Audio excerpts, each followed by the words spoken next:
All right, everyone, welcome and good evening. We are so glad that you're joining us for this edition of History and Highballs Heirloom Jewelry. My name is Stacy and I handle adult education here at the museum.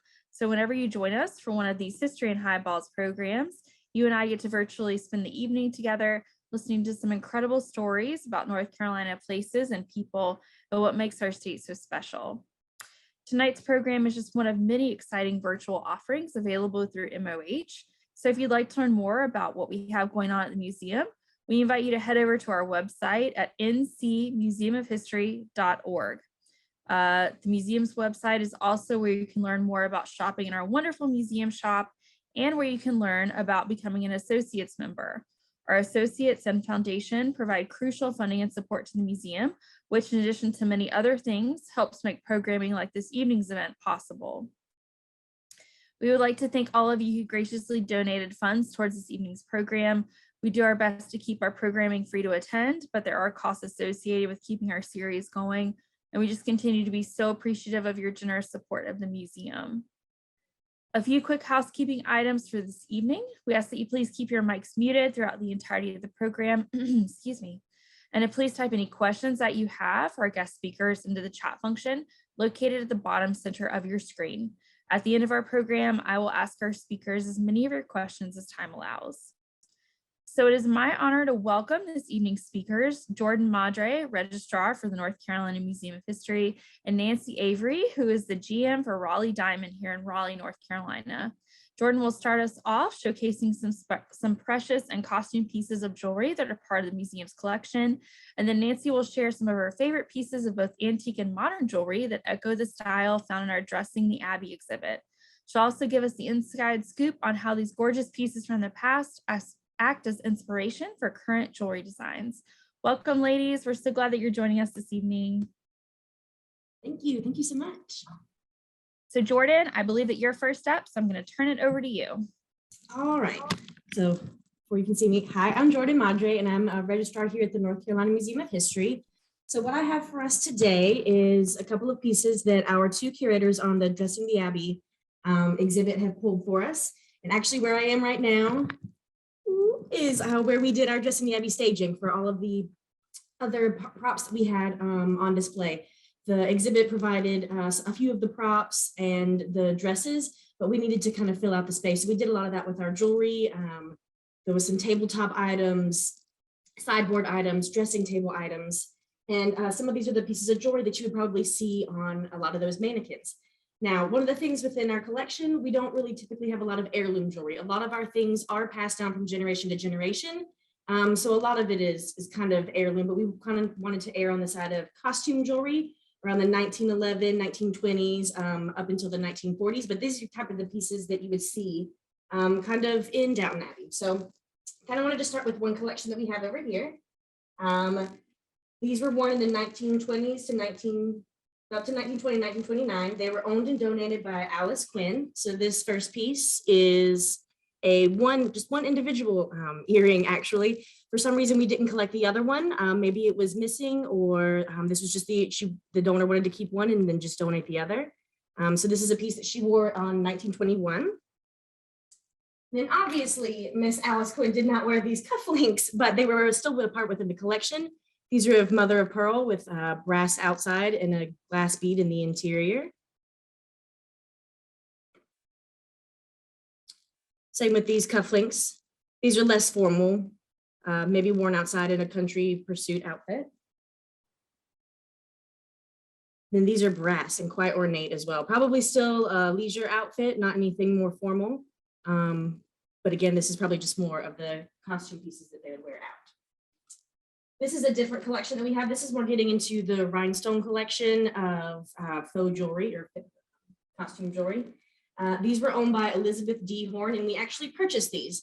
We get things donated, we get things purchased. We get things in a lot of different ways. We actually have a series up called How We Got That, and it discusses how we get things within the collection. This is a brooch, a rose brooch with the same rhinestones that were beginning to become popular right around that time. These, I love these. These are fur clips. They have their little fans And on the back, they just clip onto your fur or your stole.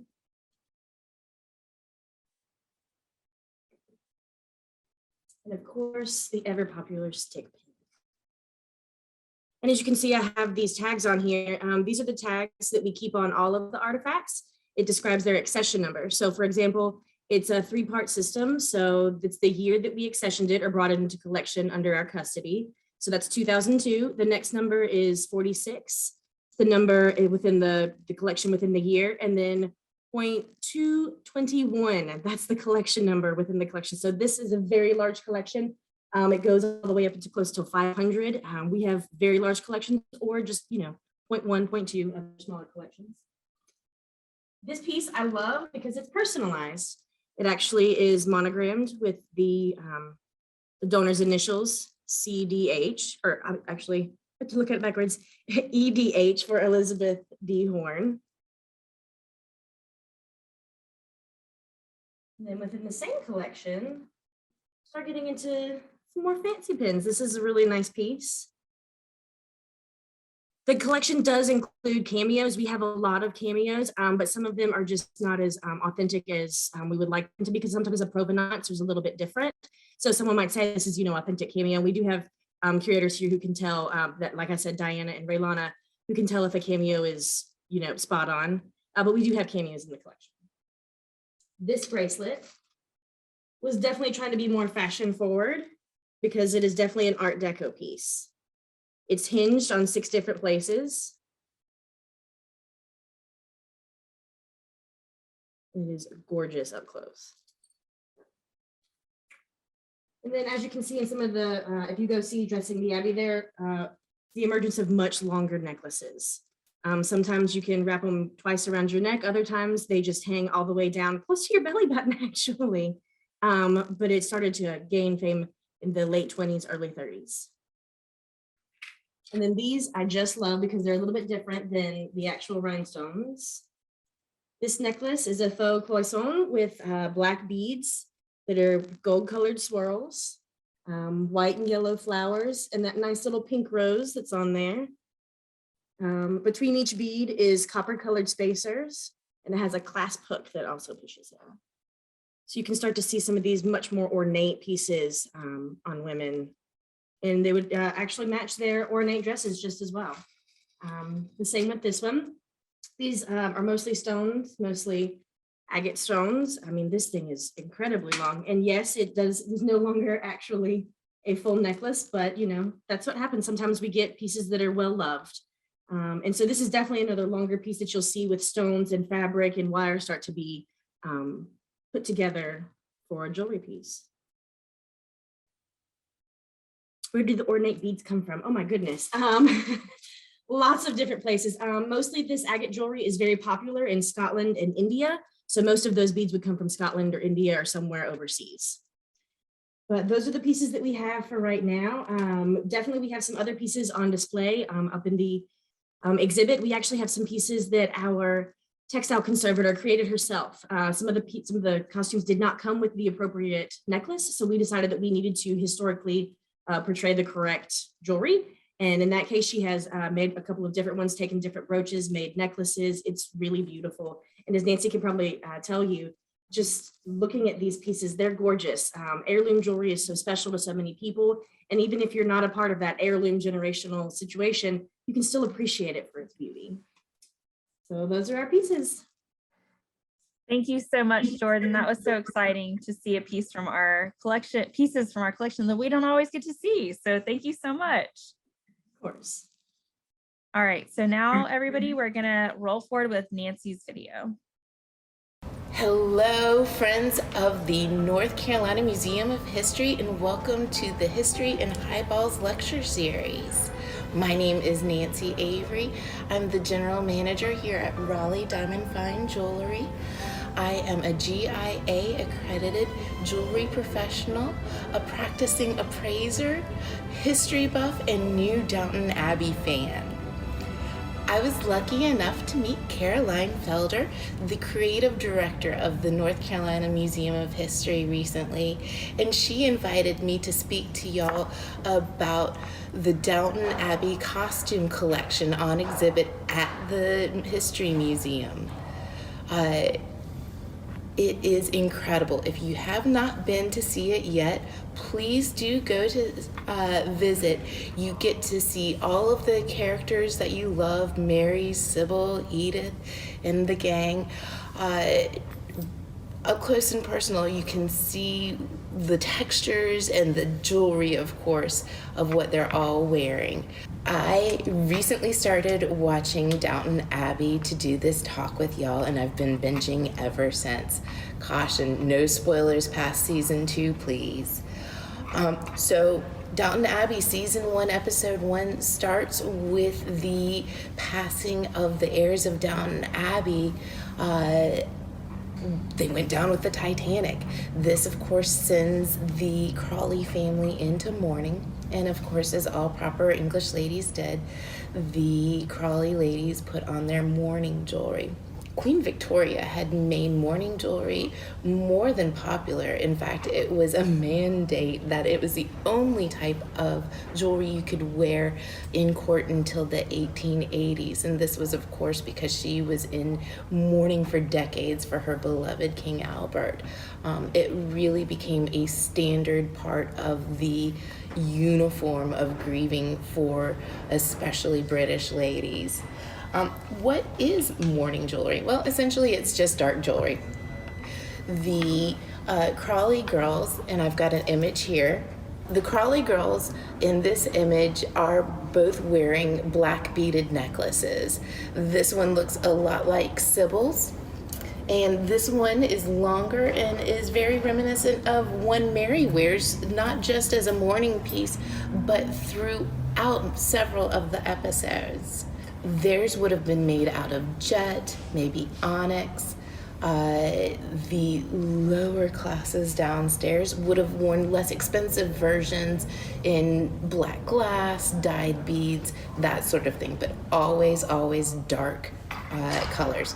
This longer one reminds me of the one that Mary wears, not just as mourning jewelry, but through several episodes. I love the way that the delicate beads offset their wide open and feminine necklines. It's just that perfect balance of strength and femininity. My necklace here is made out of black diamonds. This one features over 20 carats of black diamonds strung on white gold wire. Now, the Crawley ladies would not have had anything in white gold, but more about that later. Just as I found episode 1 was so jewelry centric, so was episode 2. Poor Mr. Mosley, the new valet to Matthew Crawley, was suffering from trying to get Mr. Crawley to try on different cufflinks and be fancy. To talk about men's jewelry of the period and of today, I've got my sales manager, Nicola, here, and he's going to talk to y'all about some of the men's jewelry. Hi everyone, so my name is Nicola. I'm the sales manager here in Raleigh Diamond, and I'm gonna talk to you about jewelry for men. As you know, from 1,000 years, men and women are wearing jewelry. Okay, from the Egyptian to Greeks and so many other cultures. But for some reason, people think today that jewelry and men are not meant to be together. I don't know, there is something weird. Some people, they think it's too feminine and or even like a taboo in some countries. But let me tell you something. Originally in Neolithic time, the chief was the one that he was supposed to show something better and more important, more rare or precious than the other one. We can say it's kind of a beginning of the jewelry, and that was the man. Early jewelry was often seen as a symbol of honor, power and wealth. And it is interesting to see that Charles I of England used to wear a large drop of bead pearls. And at that time it became a very fashion thing for men, so 16th century. 6,000 years ago, copper, silver and gold jewelry were used to show social, political and religious. In Europe during Middle Ages, the jewels were worn by the high society, by the nobles people only, concerned by its status. Only kings and nobles could wear gold and silver and precious stones. It was prohibited for the rest of the people. In the 17th and 18th century, the French king Louis XIV was the archetype of the real man. And you know what? He was the one to wear the most jewelry, more than anyone else, even women. Even then, he used to wear bright color like blue and pink color. Then, mid-19th century is the Industrial Revolution, the beginning of a change between people who work and make good living from it, and aristocracy that start slowly to decrease in the society. The modern man during this time doesn't show off anymore. He earned his way to wear a ring and new jewelry when necessary. The modern man during this time doesn't show off anymore. He earned his way to wear a ring and use jewelry when it is necessary. It has a functional utility more than just showing power and beauty. Early 19th century to the 20s, we can see this effect in England, like we see it in Downton Abbey. Men don't wear jewelry the same way. Aristocracy sees the world changing, and jewelry for men needs to be effective and not pageantry. So they're gonna wear mostly cufflinks, right, pins, pocket watches, and etc. It is simple, elegant, and not too much. Picking up the right cufflink is the art of showing elegance and not showing exaggeration like aristocracy used to do a few centuries earlier. The valet is here to help his master to get dressed and make sure that his outward appearance is always perfect. During this time, what was important was your rank in the society, defined by your title, your estate, and the amount of staff working for you as well. It was not used to display the amount of jewelry you had. The outfit and its quality was the most important. A good example is when Matthew Crowley asked Morley to get a pair of cufflinks a little bit more appropriate for the occasion. Even so, the main theme, and we agree on that, is to show the understanding from Matthew to Morley for his role as valet. We can still see the importance of the cufflinks, even so if they remain a dedicated and small accessory. There is kind of a rank on the cufflinks depending of the occasion. Another interesting detail is the signet ring. Originally, this kind of ring used to be wear at the pinky and was used to seal documents or later with wax. From centuries, it is an important ring for nobles peoples. There was even a time that when the owner of the ring passed away, it was custom to destroy that signet ring. That's why we don't find that much of very, very antique signet rings. This ring was here to show the importance of your family being part of a high society above ordinary people. In the beginning of the 20th century, only the royal family of England and some aristocratic families in Europe used to wear and still continue to wear authentic signet rings. Having one was also a way to show with discretion that you were not just someone who earned his way through work, but someone from a noble line, an aristocrat. Today, hopefully the jewelry is not functional anymore for men, but it is back also as beauty and showing. For example, in Asia, they have a particular passion for gemstones, and men are wearing them as bracelets, pendant, rings, and etc. In the US, music artists show diamond gold necklace, bracelets, and etc. As we know, men earrings also are back between famous sport people like Michael Jordan and other artists. Actors are even putting back to trend brooches for men. What else? Oh yes, I remember also one of our customer that actually did a special custom asking for a pin and a chain for a wedding to put on his costume, and that's beautiful. I'm gonna say that today we are back where jewelry for men are more than just a functional accessory. It is pleasure to wear, beauty to show, part of an apparel, an expression of your outfit. It is yourself. So I'm well into season 2 now and am still in love with most of the characters. I really enjoy watching the staff and how they all have a little bit of something extra special in their costumes as well. Even Mrs. Hughes has a round pearl pin, not too dissimilar from this, that she wears in most of the episodes. And in fact, if you go see the exhibit at the museum with their costumes, you can see it in person, Mrs. Hughes' own pin that she wears. Of course, the Crawleys living upstairs were wearing a little bit different kind of jewelry. They were enjoying the height of what would be referred to as the Edwardian or Art Nouveau period with the jewelry. Art Nouveau, Edwardian, Belle Epoque, these are overlapping terms you may hear. They really are all describing jewelry from the late 1800s to the very beginning of the 1900s.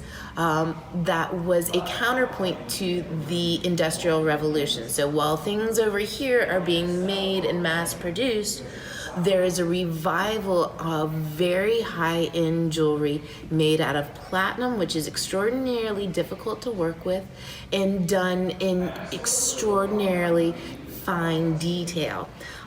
This is a period piece we have that is actually period specific. It is antique and would have looked beautiful on Mary Crawley or Sybil and would have worked well with any of their outfits. This would have been something they would have not been surprised to find in their mom's jewelry box, maybe, or even Lady Violet's. Is it Lady Violet? My super fan behind the camera is letting me know I got it right. It is Lady Violet. So these pieces are done in platinum. White gold was not yet in usage. What you'll see is later on, and as we get to the later Downton Abbey seasons, perhaps I'll get to see where they're wearing things that are made in white gold.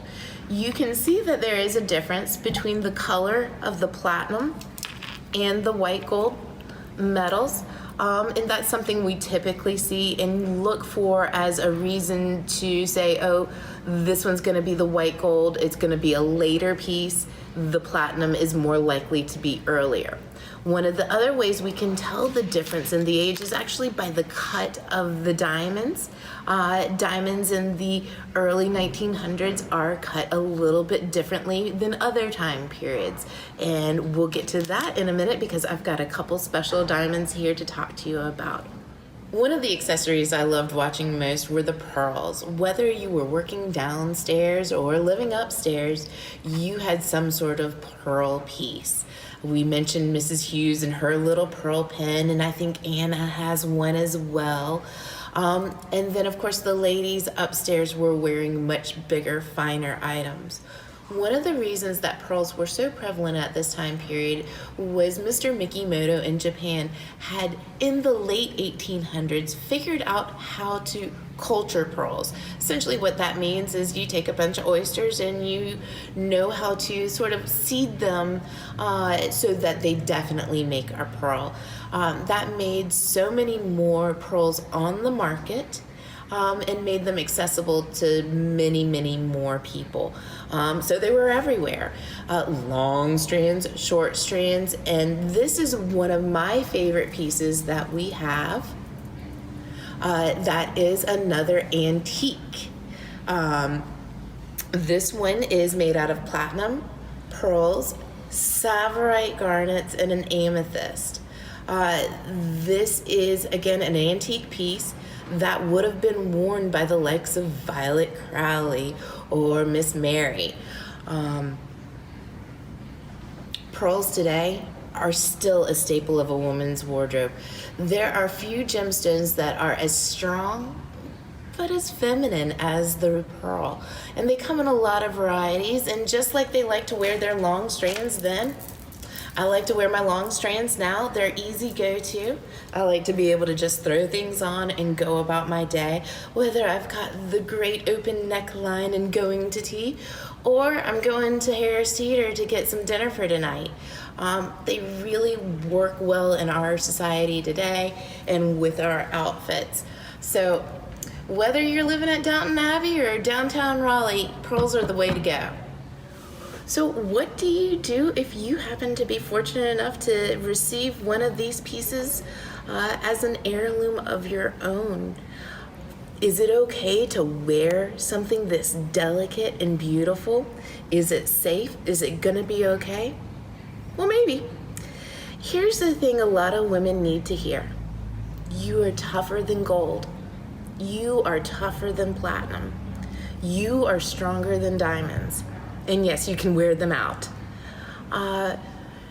When you have an antique piece like this, you must remember that it is handmade. It is like lace made from platinum. So it does have some intrinsic strength being made out of platinum. But if you're gonna garden in it every day, if you're gonna be walking the 100-pound dog and carrying a bunch of Harris Teeter bags from the back of the car to the kitchen, maybe it should not be your everyday ring. Build for your lifestyle. Now, we can restore a lot of these pieces if we get a hold of them before they've gone too far.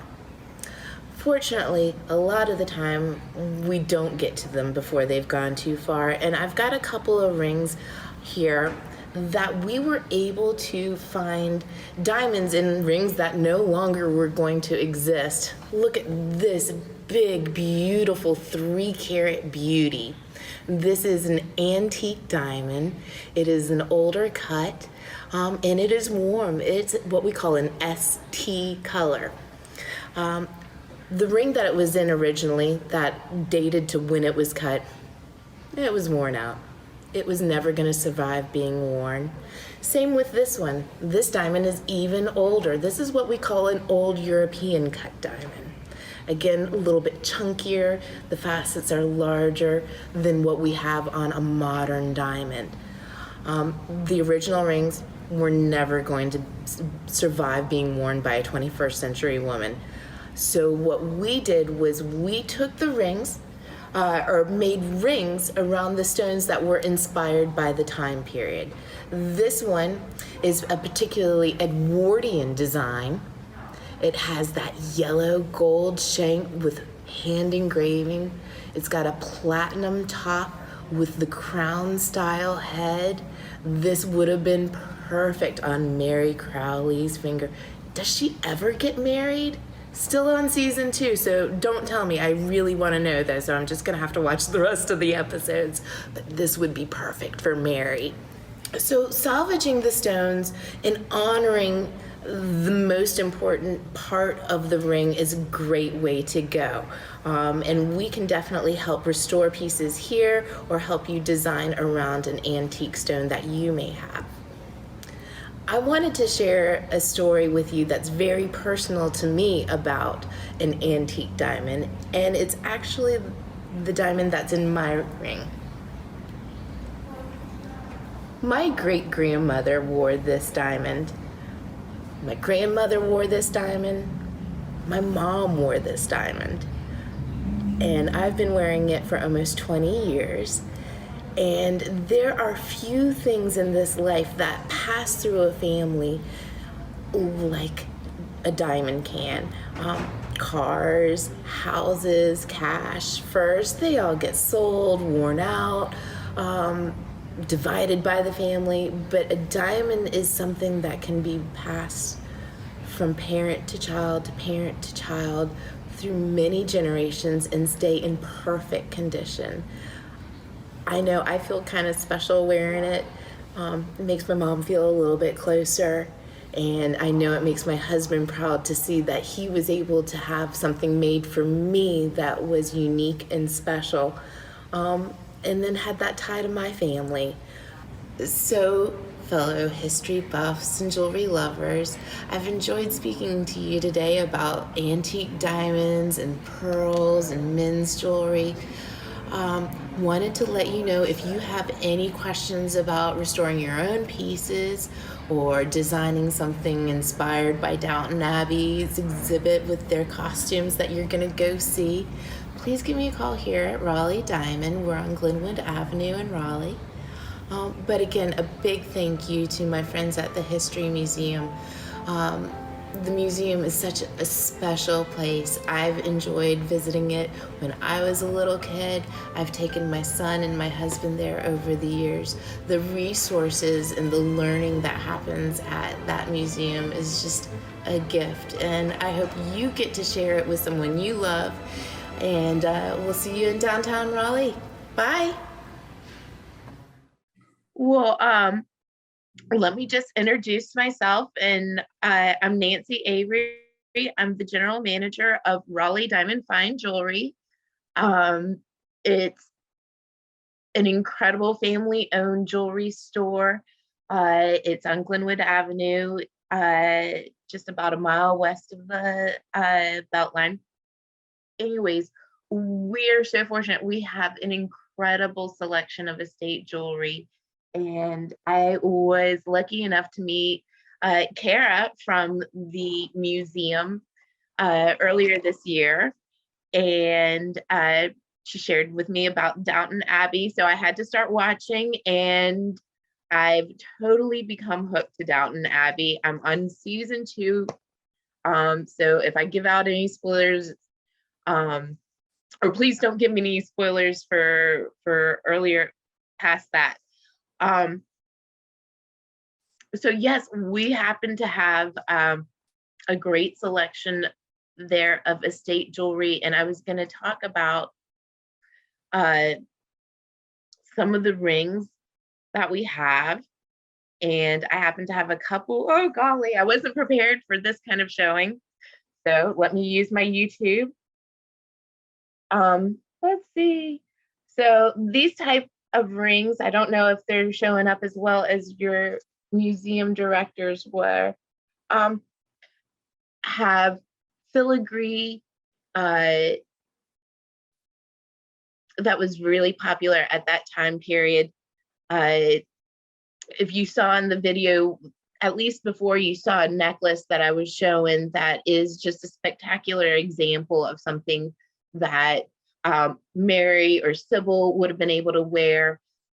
We were talking about the long necklaces that Jordan touched on, and I wanted to react to how that strand was broken. And one of the things that we can do at Raleigh Diamond Fine Jewelry is help restore pieces. One of the things I was thinking about also when she was talking is you can make your own heirlooms. There are even little bits and pieces, the broken pieces, you can put together and make incredible treasures. In fact, this ring that I'm wearing, again, don't know how well this is. game camera. It's made out of old bits of an earring and my grandmother's band, and you can really take all those little bits and pieces and put them together into something big that's wearable for today. One of the things that we see a lot with the older pieces is they don't have the durability that pieces that women want to wear today have. You know, we're running from the back of the car with 10 grocery bags into the back of the kitchen and carrying things, and they need to keep up with us. So one of the things we love to do is to take older stones, and we have a great collection on our website, actually, RaleighDiamond.com, of antique stones from this time period that we've put into new mountings. Sometimes they're really new and modern mountings. We've got some where we've really honored the time period that they came from. We got to see them in the video we had. So if you figure out how to make that work at any time. So let's see. I also brought pearls. One of the things I wanted to talk about is we see a lot of pearls in that time period of Downton Abbey. We're seeing a lot more pearls because in the late 1800s, a gentleman named Mr. Mikimoto, you may have heard that word before, Mikimoto pearls, he figured out how to culture the pearls. And what that means essentially is you take a bunch of oysters and you create an aqua farm, and you essentially seed these oysters in a certain way so that they're pretty much guaranteed they're going to grow a pearl. Now that process still takes years and years and years to get a pearl. Those first pearls were called Akoya pearls that were being cultured by Mr. Mikimoto in Japan. So that made them a lot more available to the wider public. Not just the royalty going to be able to wear the pearls, because they're now almost mass produced, and which is, you know, right in line with the Industrial Revolution. So you talk about pieces being made in mass production for the lower classes. So like our friends, like Mrs. Hughes, I noticed always has a pearl pin, and you need to go see the exhibit of the costumes of Downton Abbey because you get to see the pin on her costume. It's awesome. And she's always got it on. It's her little bit of flair. Jennifer Aniston, forgive me. But Anna has a little something that she usually wears as well. And they're petite and small and proper for, you know, being downstairs people. Of course, Anna and, or excuse me, Mary and Sybil and Edith are all wearing longer pieces to go with these big open necklines that they have that are really feminine and just so lovely. And setting that off and just showing how pretty and dainty and perfect they are. So let's see.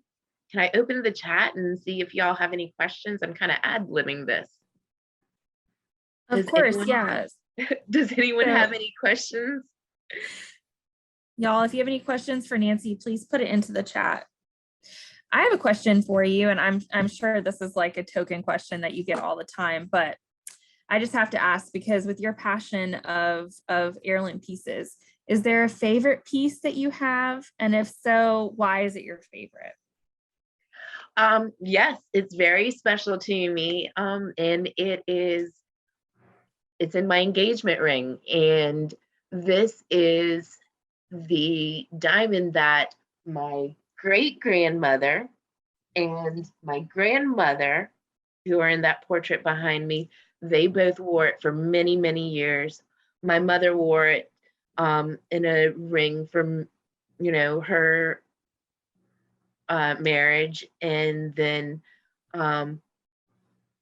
after she passed, it came to me, and I eventually met the man of my dreams, and he had the ring created off of a sketch that I had done one crazy night, and told him, well, I don't know if you're the man, but this is the ring, and I want my mom's stone in it.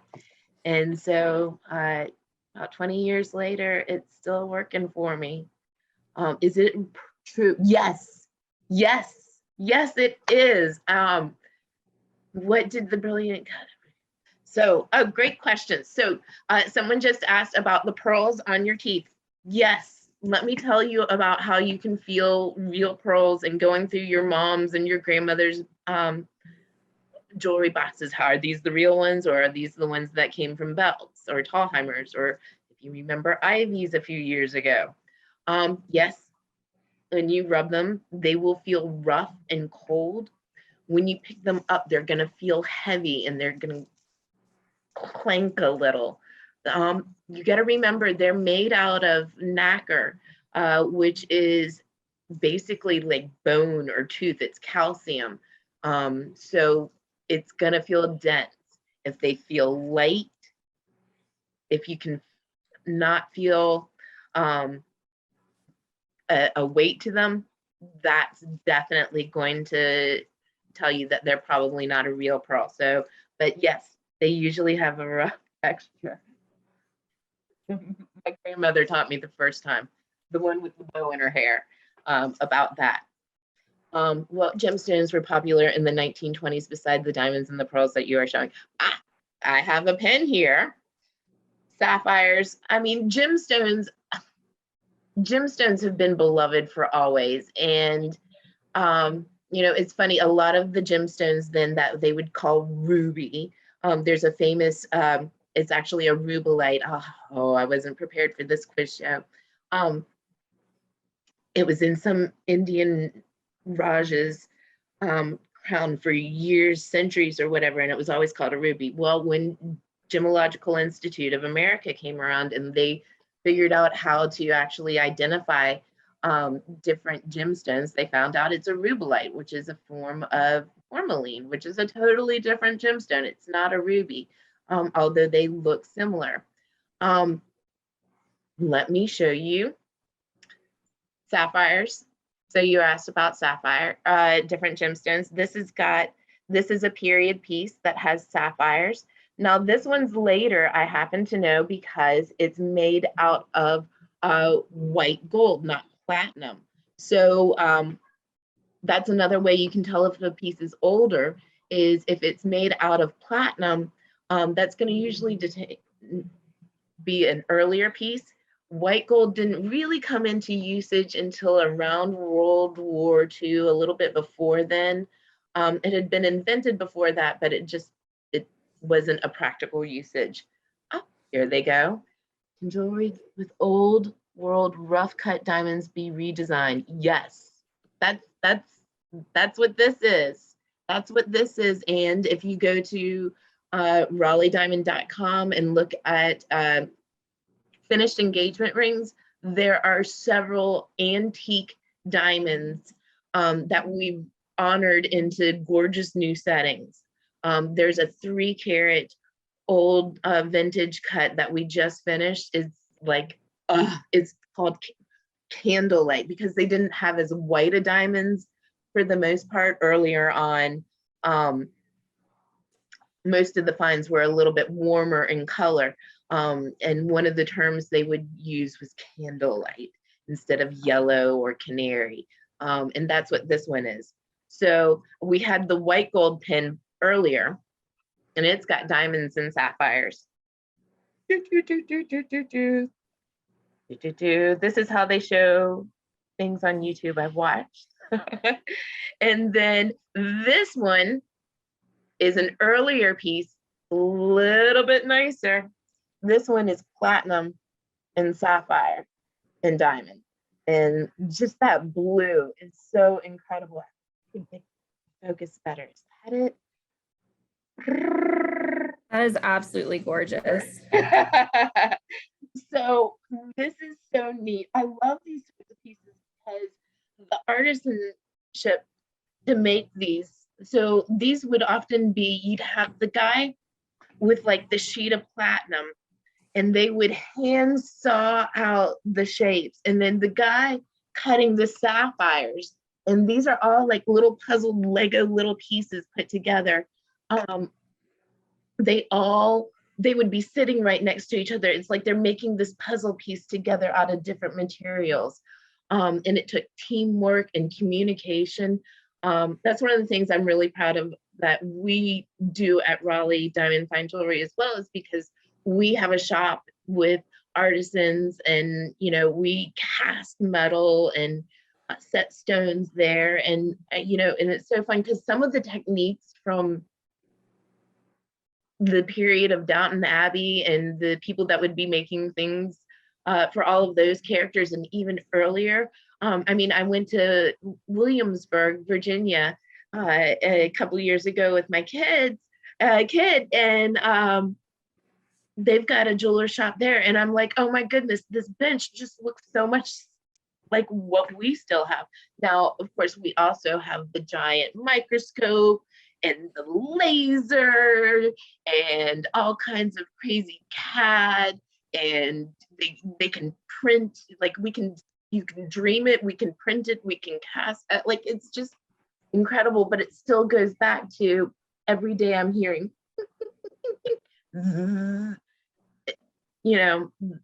the craftsmanship and the way that jewelry made has changed, but it hasn't changed.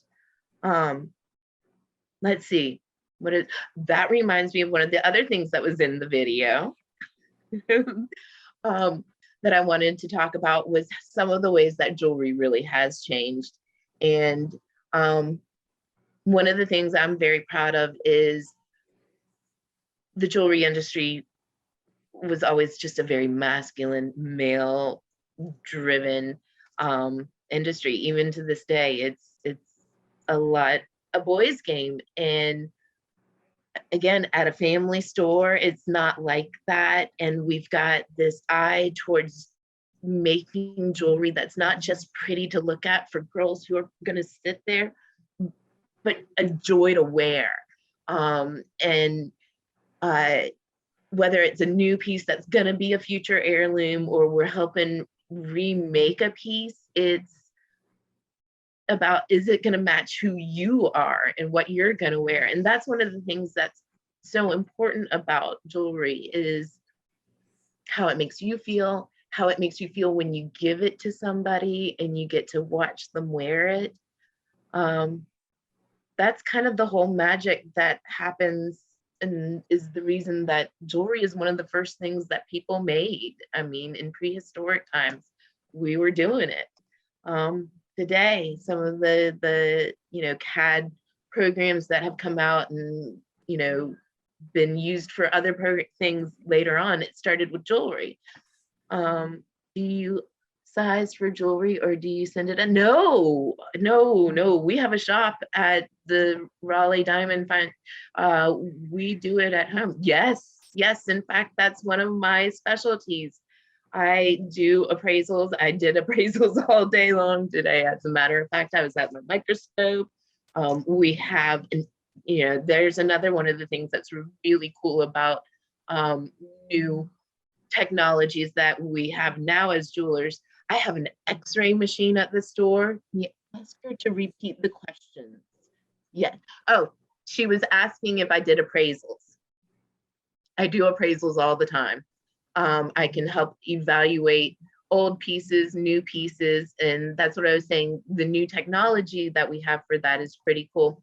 We have an X-ray machine to actually analyze what's in the precious metal. So I don't have to do an acid test or scrape it anymore to see what the metal actually is. It's kind of science magic stuff. We have, let's see, can you talk about modern uses for stick pins and other pins? Do you convert them to pendants? Yes. In fact, this pin has been converted. It was originally a stick pin, the one that I was showing. It used to have a long ding, ding, ding. And it was at one point in time simply converted to be a bar pen. But you can do lots of things. You can, a lot of the times, clip off the ornamental part and it's a component for something else. And that's really common with jewelry. You are not going to be the first one to take some jewelry and move it around. The Hope Diamond, just for example, has been in more pieces of jewelry than fit on like 4 pages of a big coffee table of mine. I have jewelry from deceased relatives. How do I find out if they are costume or genuine gemstones? Come see me.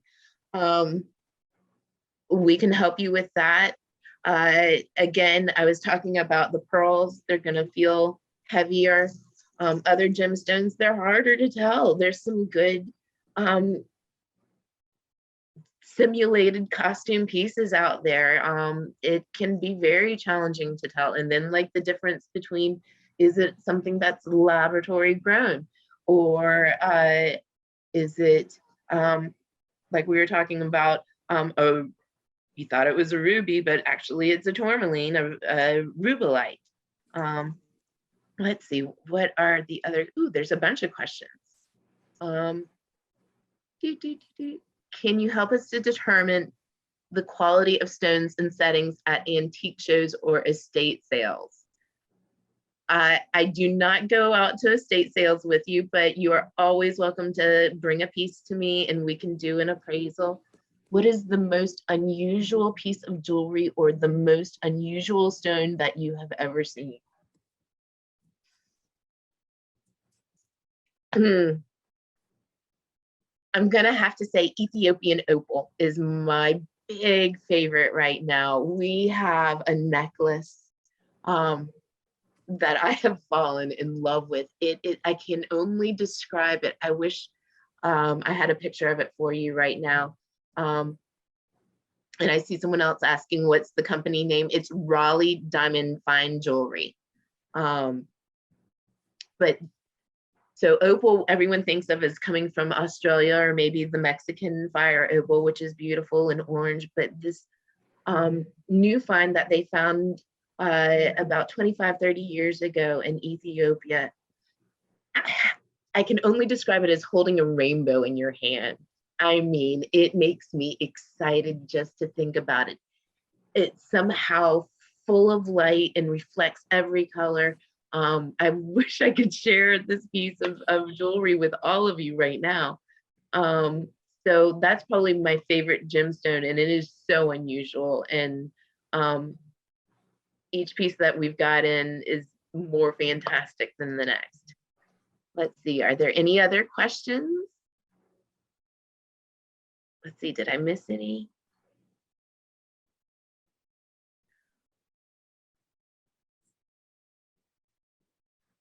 Oh, there's one earlier from Susie asking, any suggestions to help the layperson determine quality of stones or settings, I guess before they get to you guys?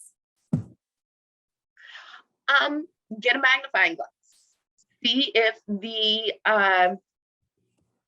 jewelry has a stamp on the inside that says something like 14K or 585 or platinum. If you see something like that, that's something that's a good thing to see. If you see 925, that's a symbol for silver, so it's probably going to be a little bit less expensive piece, but silver, so yay, win there. If it says Taiwan, CZ, it's costume. If it says Avon, which my mom had a lot of, if it says Avon, it's not the real deal. But getting a magnifying glass and being able to just look inside and get a really good one, because and your big glasses, because they can be really tiny and faint, but that's really going to be your best bet for your first clues is what is the metal that it's made of. If it looks like a giant ruby and it came from somewhere that you think would not be able to afford a giant ruby, think about that. Think about the clues that you have to what it is.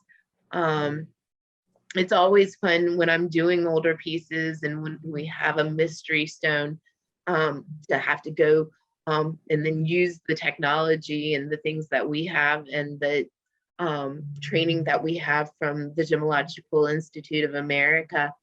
You know, most of our staff, pretty much everyone who's you're going to come in contact to on the floor has had some GIA training and is and then most of us are at least accredited jewelry professionals with GIA, lots of experience. But I mean, that's a lot about what it is recognizing, especially with magnification. I look at diamonds and gemstones at like 60 power magnification. I've got this incredible microscope that's just, I can't believe how deep inside I can see these gemstones. It's like going into a whole nother world with some of them, and the faceting, like an Asher cut diamond, fun thing, a really cool Asher cut diamond, which is a kind of a squarish diamond, like a little octagonal squarish diamond. It's an emerald cut but square. And it has a concentric faceting pattern.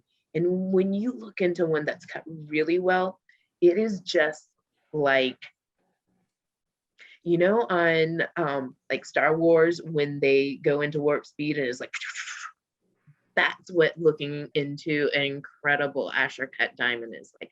Which, by the way, the Asher cut diamond was super duper duper popular in the time period of Downton Abbey. And it fell out of popularity in the 1920s, 30s because of the Depression. They were so expensive to cut that it became not a preferred cut style. So fun fact there. Let's see, 9 new messages. Let's see. How much should you expect to pay for an appraisal? And which stones are irradiated to change their color? Is there a charge for appraisals? A lot of people want to know about appraisals. Yes, there is a charge for an appraisal. With us, they start at about $150 per item. If you bring us a large group, we're going to work with you to come up with a great hourly rate and help you deal with, you know, like a lot of times we have folks who, like their mom or their grandmother passes away and leaves them a lot of stuff and they don't know exactly what everything is. So we have different ways to help you deal with that. Whether we do a counter evaluation where we go through, we don't do written documentation. It's more like an Antiques Roadshow thing, but it's an hourly rate. And we go through everything verbally and we help you figure out this is real, this is something that's of great value. You should get a written appraisal for this. This is costume, let the grandkids play with this, and everything in between. Then you have the written appraisals. Those are documents for insurance purposes generally that are going to help you identify the item. Ours come with a lot of pictures. A lot of details. Mine definitely come with more details than the average. And we can help you even come up with a catalog of all the items. And yeah, it can be really interesting going through grandma's jewelry box and finding out some things. Let's see. Do we purchase sterling silver? Do we purchase jewelry? Yes, we do have buyer services and blood diamonds. Someone wants to know about blood diamonds. What was that full message? What is the situation with blood diamonds now? It's a lot different. That's one of the things I'm really proud of in the jewelry industry. There has been a really big change over the past few decades, and it started even before the Leonardo DiCaprio movie. Leonardo. And there's something called the Kimberley process that pretty much all the diamond dealers across all the world have to deal with. If you're not part of the Kimberly process, if you're not doing that paperwork, even we do it at our, hometown jeweler level. That's kind of worrisome. So, and then a lot of the mines are kind of, again, hometown businesses in these locations all across the world, whether we're talking about Africa or India or Canada. So that's that. That was a fun one. Can you share out our original video so we can watch it? Yeah, we will figure out how to do that. There was thing. Hi, Christine. We will try and share. What are some of the brands of collectible custom vintage jewelry? Tiffany. Cartier. I mean, the big names. I mean, Harry Winston. I mean, we are really lucky at Raleigh Diamond Fine Jewelry to be able to have, again, a great estate collection. We've got some beautiful Tiffany pieces, a collection of Cartier. There are any of them particularly valuable. Yeah, those names, if it's a good piece, if it's in good condition, yeah, I mean, Cartier, that is pretty much always going to be a desirable name. Let's see, how do we go down on messages? I need to go as my connections. Okay. But do I size jewelry in-house? We have a great in-house shop. We have jewelers on site, a shop on site with all the bells and whistles to do just about everything a jeweler needs to do. With your appraisals, how to address items that are missing stones. I don't really advise appraising something that's broke down. Let's fix it. And if there's a valuable stone in there, let's reset it or fix it up. If you're just trying to figure out how much it's worth, come see us. Hi, Nancy. Can you let people know if testing for gold after the karate, if they see gold filled? Can you let people know if testing after the carat, if they see GF, not real, it means gold filled, not real. GF often means gold fill. If you see it with like a fraction, like a 18/12 kind of thing, that's also a gold filled thing. Is a good idea to buy jewelry as investment. Well, if it's a piece that you're gonna love to wear, the question is, are you a good investment? Of course you are. Jewelry chosen well, bought well, retains value generally. It's not like, oh, you can buy something at retail today and sell it for the same price. That's not realistic, but it is something that maintains value. Gold is precious. Hi, thanks, Albie Kung. Can you address what is the market for Art Deco jewelry? Is it hot now or not so much?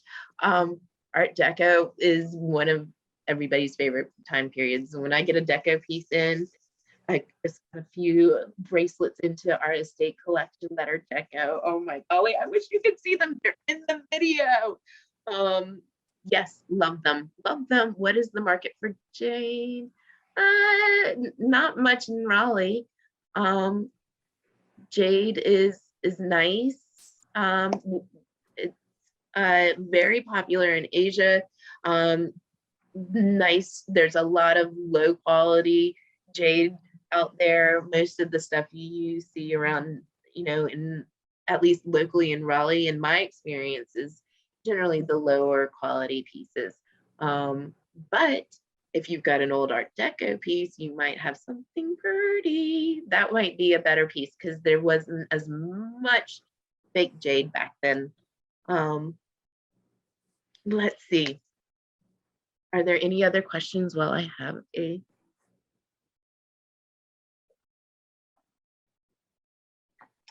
Do I have any pieces of the animal? Oh yes. Oh yes, I have. I have one of my favorite pins here. I don't know if James, the owner of Raleigh Diamond Fine Jewelry, is on the call right now, but he actually gave this to me. This is one of my favorite pins. because I'm a total cat person. Speaking of cats, I don't know if y'all are cat people, but we've been fortunate enough to sponsor Safe Haven for Cats over the past few years and do every year a different diamond cat pendant that they've auctioned off at the Tuxedo Cat Ball. They have had people come and have us make them, I have a black cat. Can you make me one with a black diamond? And yes, we can. So love cat jewelry. That's one of my favorites, but all kinds of things. Someone had us do butterflies for them today. What else? What is the market for jade? Me too. I think I saw that. Let's see, are there any other things that I've missed? I think the only other question was about a brilliant cut. When did that become popular? That's one of the things that I have happened to be lucky enough to specialize in. So diamond cutting, very, very, very challenging. It's because the diamond is the hardest thing on earth. It takes only a diamond can do it. So you've got to have that basic diamond powder, and they would use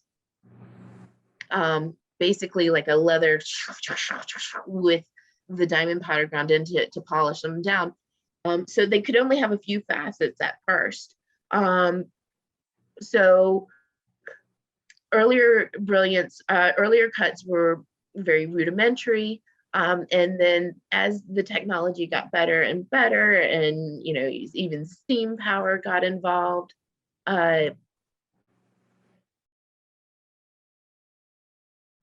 they were able to start adding more power and more facets.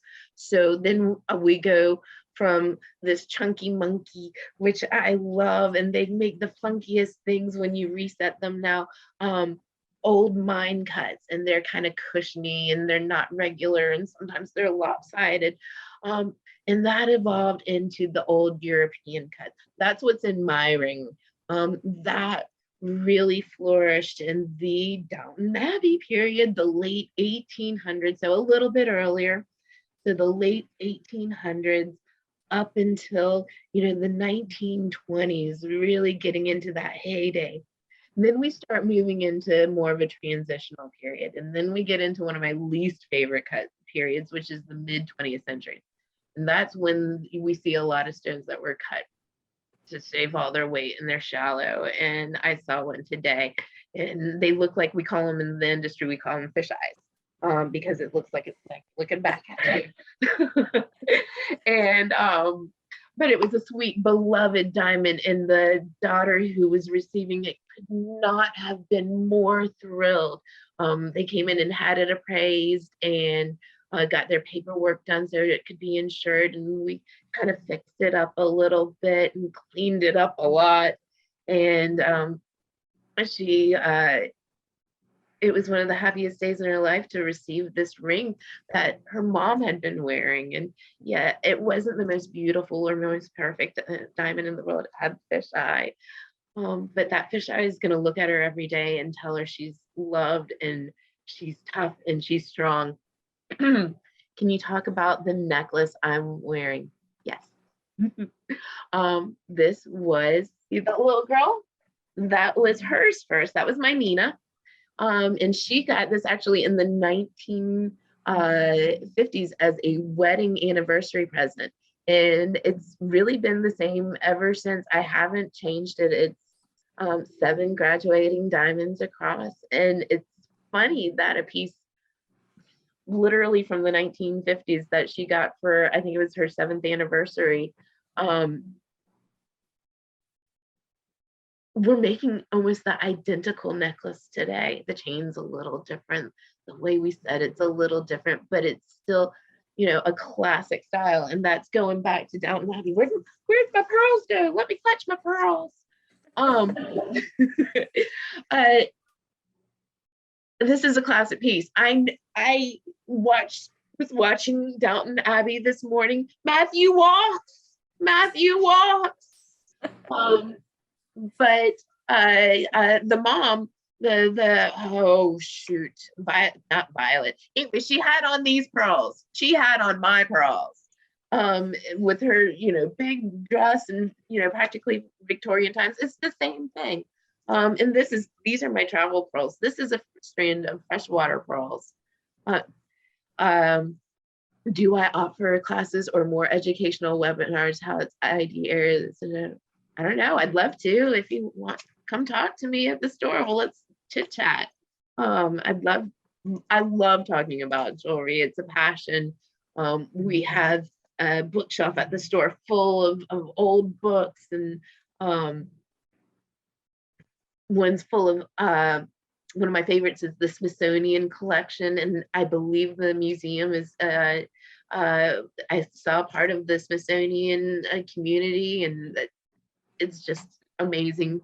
This is all connected, but yes, and which brings us back to asking about amber.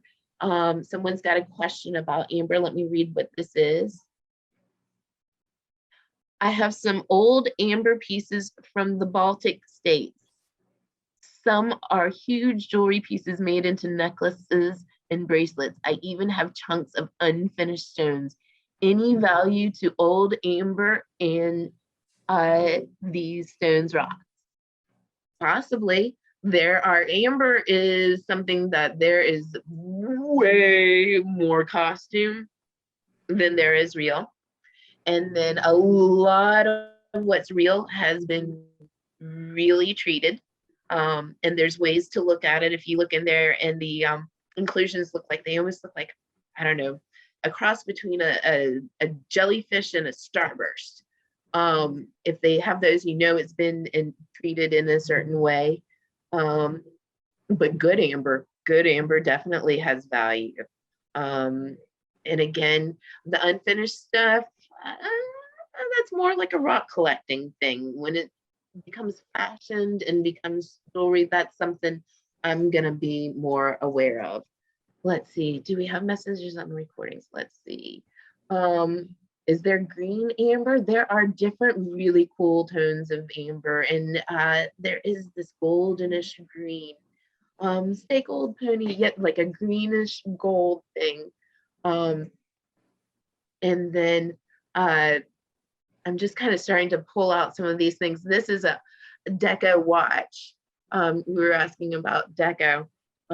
This one is platinum. Ooh, will it focus on anything? There we go. So this is really typical, again, of the time period of Downton Abbey.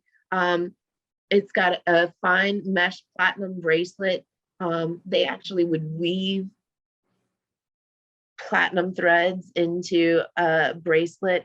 Again, you've got a lot of that filigree, little accents of little sapphires. Again, remember the guys putting the puzzle pieces together? There's a little bit of that going on there. All these diamonds are the old European cut ones that we were talking about. A little bit punkier than the ones that we cut today. Back then, they were also keeping in mind they had a lot of different sources of light, where they've got lots of gas lamps or chandeliers. So they want to have the diamonds reflect in a way where they catch all those different sources of light. Diamonds today, we know we've got electricity, we've got a lot more ambient light. So we've kind of tweaked the way we cut them. So we have a higher, what I like to say, a performance, these ideal cuts, and the ideal cuts, excellent.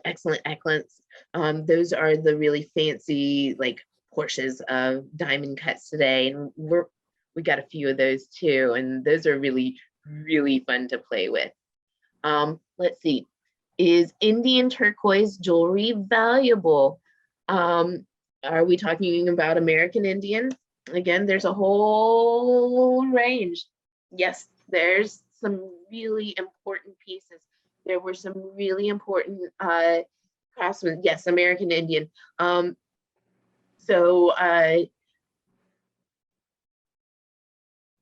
And you can also date a lot of the pieces by the type of turquoise that's in the piece, because we know when certain mines were open and when they were petered out and when they weren't being worked because there was a civil war going on. So that helps us date some of those older, finer pieces. The work, the Toxo area and some of the Mexican silver is really beautiful. But then there's a lot of mass-produced pieces, a lot of mass-produced pieces and a lot of fun pieces and a lot of tourist pieces mixed in. That's most of what I've seen in my career appraising jewelry for about 20 years now. There's only been a handful of like, ooh, that's something very special. Let's see. But we've had great artists here in even North Carolina. You know, there's a guy a few decades ago, his name was David Weiser, and he did some really great and important pieces, and he's a native North Carolinian. The most important thing to do about the jewelry is if you love it, wear it. If it's something that makes you feel good, if it helps you express who you are to the world, that's what makes the jewelry most important. Anyways, are there any other questions or anything I can do? I think we have about run out of time. Nancy, Yeah. thank you so much. Again, our deepest apologies for the issues with the video, but we will drop it into the recording that we have for our program tonight. And we will get it posted to our YouTube channel, usually within 7 days. So we will share that with you, and we'll share with all of you guys who signed up to join us this evening. So hopefully then you can see her video that she worked so hard on. It's so beautiful. And I'm so sorry that we couldn't get it to work this evening. No, I was the one who was going to fail on the technology part. I was like, so at least, oh, it's all good. But I do hope that everyone does go and check it out. Maybe we'll be able to do a link to it from RaleighDiamond.com or our Raleigh Diamond Fine Jewelry Facebook page, or just come on and see me and hang out. Again, it's on Glenwood Avenue. We're not in the mall. We're a family jeweler. We're up on Glenwood Avenue, and you can email me. It's Nancy@RaleighDiamond.com. And just again, thank you so much. This has been so much fun. I feel like super special. You are super special. Thank you so much for, yeah, I think one of our attendees put it perfectly, ad-libbing this, just jumping off and sharing all of your knowledge with us and sharing the beautiful pieces that you have with us as well. This is really, really special for us. So thank you so much. Well, let's do it again sometime. Absolutely.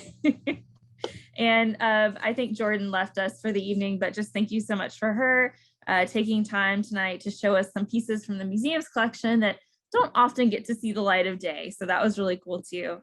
And thank you to all those of you who joined us this evening. We hope that you enjoyed tonight's program, and we hope to see you at our next History and Highballs Fashionable Millinery happening Thursday, January 20th at 7 p.m. Have a great rest of your evening, and we'll see you later this month. Take care, everybody. Good night.